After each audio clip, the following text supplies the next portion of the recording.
They don't want to get no kind of put in their system. But what they don't understand is in the orange juice. They don't understand it ain't in the bottles, it's in the juice. Those guys, they learn that. And they put it to those girls who don't know no better. Hip-hop parties are notorious for being extremely wild and downright bizarre at times, and now we're finally getting a look at what goes on there after one person, who chooses to keep their identity secret, pulled back the curtain on them. It's all the stains. We looked to the sides and saw them on the wall. At one point in the bathroom, we looked up and saw them all on the ceiling, and we were just like, how do you do this? This is not human. Bro, the higher up the price value, the more common it is to be treated like you're less than human. In a group of about 50 people, about 30 people were grouped in the center amidst various games, while another 20 lingered around the perimeter. After such an experience, one is often unaware of who they have been intimate with or even what they look like, let alone their names. I've seen like these really stacked dudes with these Asian tiny girlfriends, and they'll be on leads, and like I witnessed two guys who look like that literally swapping leads for the women. The swinging lifestyle entails participating in S activity with someone other than your primary spouse. This can happen with your partner, during parties, or during partner swaps, among other things. The swinger community includes a diverse range of events, from cisgender and heteronormative meetings to kink-heavy occasions and LGBT parties. At typical straight parties, there is a dearth of variety, with a predominance of conventionally attractive people who are usually white, slender, young, and blonde. Unfortunately, the filtering out of less conventionally appealing persons is evident. Older males may accompany beautiful ladies who turn out to be escorts, as single men frequently encounter admission barriers. There's a definite undercurrent of fetishization, with examples of powerfully muscular guys with diminutive Asian companions who appear controlled by leads, which may be uncomfortable to watch. Joining a swinger party requires varying degrees of permission, with eye contact acting as a critical indication for admittance. Solo wanking, in which someone poses as a guy and observes others without their agreement, is frowned upon and can result in expulsion. Swinger parties cater to certain interests, such as greedy chicks and hot wife events, and frequently have skewed gender ratios. These gatherings may involve workers monitoring activity and enforcing rules, which is a less than desirable responsibility. In other circumstances, participants engage in historical traditions such as key exchanges, with selection criteria that occasionally reflect the city's provincial nature, resulting in some pretty unusual party experiences. The worst swinger party they went to was in Birmingham. After looking it up online, they arrived at a club managed by an apparently decent couple. However, when they arrived, they discovered that it was actually 20 men encircling two paid S workers on a ottoman. This experience made them aware of the variety of swinger locations in Britain, ranging from cruise ships to resorts in Mexico. Since adopting the swinger lifestyle, their S boundaries have expanded significantly. They've grown accustomed to a variety of S acts, including urethral sounds, which they previously regarded as extreme. However, they discovered that keeping emotional and physical limits within the lifestyle can be difficult. They've seen personally how swinging can result in coercive and relationships. They were previously in a relationship in which swinging was the primary focus, and they felt devalued and stuck in a loop of unwanted S encounters. This experience taught them about the dangers of losing control and feeling compelled to perform at swinger events. They've seen awkward scenarios at swinger parties, such as couples being encouraged to participate in behaviors they're not comfortable with. Furthermore, there is often a temptation to justify the expense of exclusive events by engaging in S activities, even if they are undesirable. While many members of the swinger community legitimately loves expression, they recognize that some join for negative reasons, such as sadistic impulses. Unfortunately, they've discovered that certain clubs, particularly the more mainstream ones, take allegations of a less serious, whereas others stress consent and quickly dismiss offenders. The swinger lifestyle can often blur the line between consensual experimentation and coercion, and people should be aware of their own boundaries and the intentions of others around them. One person whose parties are notorious in Hollywood for some very questionable practices is Diddy. They might be worried that they might be on tape at one of Diddy parties doing something they wasn't supposed to be doing. I think that the celebrities that may be worried, people know there's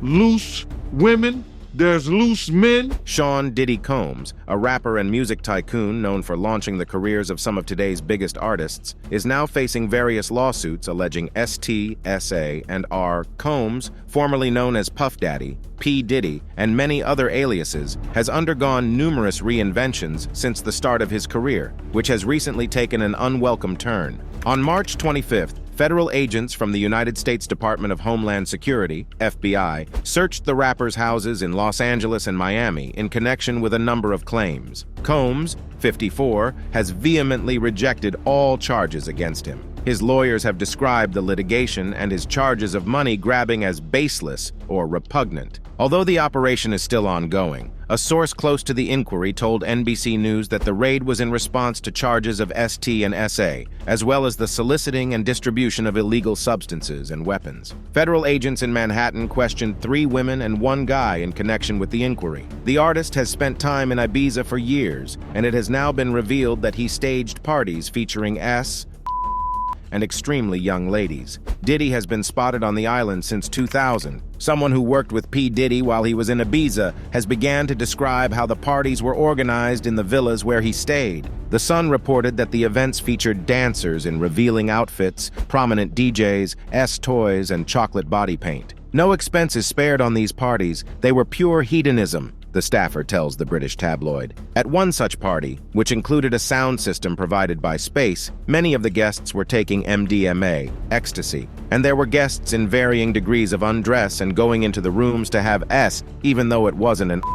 It was our responsibility to make sure everything went smoothly and that those present had everything they needed, he adds. In reality, during one of his visits to the island, he had an altercation with the local police of Sant'Antoni, which resulted in proceedings against the organizers of Italian designer Riccardo Tisci's birthday party in a villa. Many world celebrities attended this luxurious party, including Kate Moss, Naomi Campbell, Puff Daddy, Paris Hilton, Kim Kardashian, and Kanye West, among others, with Pedro Almodovar and John Cortajarena providing the Spanish touch. During club visits, the I'll Be Missing You singer's staff selected gorgeous young women from the crowd and invited them to his villa, where the party lasted until the Balearic sun rose the next morning. However, our insider recalls Diddy's vacation to Ibiza in 2010 with U.S. model and R&B singer Cassie, who is now 37. She had signed with Diddy's label Bad Boy Records 5 years previously at the age of 19, and 2 years later began dating him, which lasted 10 years on and off. However, she launched a lawsuit against him in November, which was resolved a day later in a mutual settlement. Despite consenting to the payment,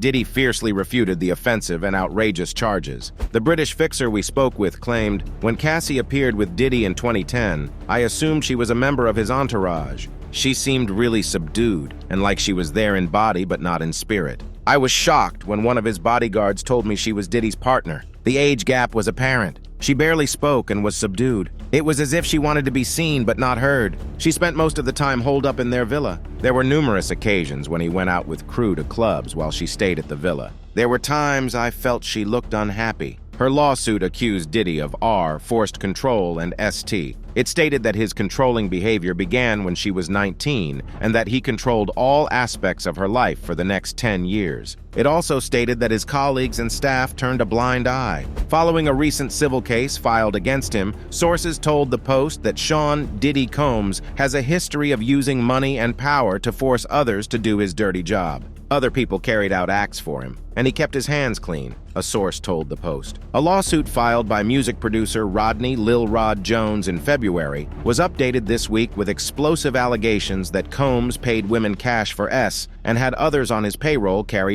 for him. Jones, who previously worked with Combs, claimed in February that the rapper had SA and threatened him for more than a year. Rapper Mark Curry, who was signed to Combs' Bad Boy Records in the 2000s, said of Diddy, "He's surrounded by movers and shakers. When you think of the music industry, a lot of illegal things go on behind closed doors. He took advantage of a lot of people who had dreams." Jones's updated complaint states that Combs' ex-girlfriend Young Miami, 30, transported so-called pink, a mix of and cheaper narcotics such as ketamine, MDMA, or opiates, sometimes known as Tusi. over state lines for him. According to the court affidavit, Combs wanted Tootsie for a private jet journey from Miami to Virginia's Something in the Water music festival. But Brendan, Paul, Diddy's alleged mule, forgot it. Christina Coram, Combs' head of staff, called Brownlee, who then brought it on the private jet from Miami, according to the complaint. Plaintiff Jones personally witnessed Mr. Combs do a few lines of in his dressing room. Diddy and R&B musician Chris Brown made surprise appearances during Pharrell Williams' performance at the 2023 festival. City Girls artist Young Miami, actual name Karesha Rameka Brownlee, reportedly had an open relationship with Combs from 2021 to late last year, during which Diddy had a child with model Dana Tran. Meanwhile, in the days following the raids, Brendan Paul, Combs' alleged forgetful mule, was arrested at the Miami airport as he sought to board a private flight with the rapper. According to an arrest report acquired by the Post, he was charged with a felony for 1 count of possessing suspected and suspected marijuana edibles. Prior to the bust, he was living rich, traveling with Combs on the rapper's all-black G550 Gulfstream plane and sharing images of their travels. Another Combs employee allegedly paid for the rapper's and guns, according to the lawsuit. The complaint also claims that Combs had at least 2 women on his payroll for S. According to Jones's updated lawsuit, Combs allegedly paid a monthly stipend for S acts to Instagram star Jade Ramey, who touts herself as a certified wellness coach. The paper also says that rapper 50 Cent's ex, OnlyFans Daphne Joy, was one of 3 women, including Brownlee, to whom Combs bragged about giving a monthly stipend for. It is unclear if they were provided the appropriate United States federal tax documents for these payments or if they independently declared these payments on their taxes, according to the report. According to the complaint, Combs used his power and influence to intimidate and force Mr. Jones into soliciting and sleeping with S-workers from the Booby Trap Gentlemen's Club in Miami, and that if Jones didn't do what Combs wanted, the rapper threatened to eat his face and said he was willing to Jones's mother. The lawsuit included photographs of the women in question. Sean Hawley, Combs' lawyer, recently told Page Six that Jones's reckless name-dropping about events that are pure fiction and simply did not happen is nothing more than a transparent attempt to garner headlines. The lawsuit also claims that Jones believes Combs him on other occasions, claiming that he awoke dizzy and confused, and in bed with 2 S-workers and Mr. Combs. In the updated lawsuit, Diddy's chief of staff, Coram, is described as the Ghislaine Maxwell to Sean Combs' Jeffrey Epstein, and reportedly ordered S-workers and for him. According to the statement, Coram required Combs' domestic servants to carry a fanny pack filled with GHB, ecstasy, and other substances so that the rapper may indulge in his choice at his command. Coram joined Bad Boy Entertainment as a senior executive in 2013 and later became a manager for Diddy, the director, office of the chairman of Combs Enterprises, according to her now defunct LinkedIn page. In 2020, she was named Combs' chief of staff. Jones's complaint accuses Jerry Maguire actor Cuba Gooding Jr., 56 of SA, claiming the Oscar winner began touching and fondling his legs, his upper inner thighs near his groin, the small of his back near his and his shoulders, while on a yacht rented by Combs to tour the U.S. Virgin Islands in January 2023. The complaint alleges that Combs introduced Jones to Gooding and suggested that Cuba get to know Mr. Jones better. According to one report, Gooding did not stop his advances until Mr. Jones forcibly pushed him away.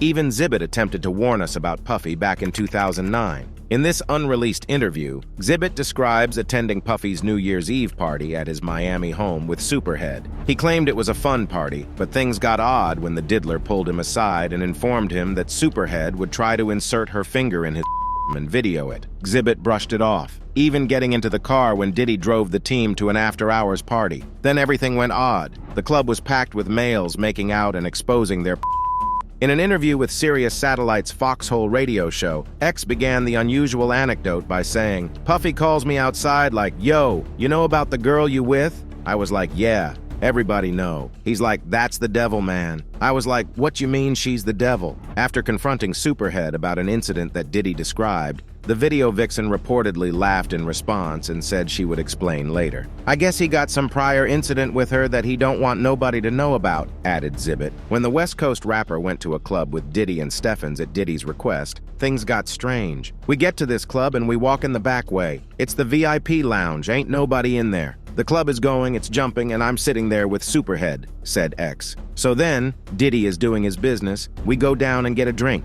We sitting there bobbing to the music, and then Superhead point over to the corner. There's two dudes kissing. I'm like, what F is this? Then she point in another direction, and there's another dude over there, but a dancing." X stated he was so astonished that he departed without informing Diddy. "We take off. We leave the club directly. I didn't say peace to nobody. It was suspect," he said. "You can chalk it up to being in Miami or whatever," concluded Zibbit. "But I've been in a gang of clubs. I ain't never mistakenly stepped into a club with that kind of activity." There it is. Fans went crazy over one particular section of Lil Rod's 73-page lawsuit. On page 6, the document stated that Mr. Combs informed Mr. Jones that he had engaged in intercourse with rapper, redacted, R&B singer, redacted, and Stevie J. Later, the lawsuit refers to the anonymous duo as the Philly rapper who dated Nicki Minaj and singer who performed at the Super Bowl. Meek notoriously dated and broke up with Nicki Minaj in 2016, and fans quickly connected the links. They also thought the vocalist was Usher, who had recently performed at the 2024 Super Bowl halftime performance. After the lawsuit was made public, the internet was inundated with bogus accusations. So P. Diddy was having S with Meek Mill and Usher? Controversial internet personality Andrew Tate tweeted. Meek took to X, formerly Twitter, to deny the allegations. "No man or Watt would ever approach me about gay activity," he wrote on social media. Following the buzz, the Philadelphia native posted a flurry of tweets. Despite the salacious rumors surrounding Meek Mill and Diddy, the Dreams and Nightmares singer remained active on social media. DJ Academics, who read the Lil Rod lawsuit during a YouTube live stream and highlighted the part about the Philly rapper who dated Nicki Minaj, drew his ire. Meek told Academics to stop playing with his name and appeared to threaten the internet star. Meek urged supporters to provide him Academics' address. That prompted the well-known online troublemaker to declare the rapper had snitched. "I think Meek Mill done sent the cops to my house," Academics remarked on his YouTube live stream. "He got the police outside my house," Academics stated. The Off the Record podcast presenter also stated that he did not believe the rumors surrounding Meek and Diddy were real. "Honestly, I don't even think Meek gay, but it's weird ASF he got on Elon Musk Twitter to blame me for what a lawsuit said and promote a song, LOL," he wrote in a follow-up tweet. Meek later claimed he was being targeted. "The two things they say, we snitching or we..."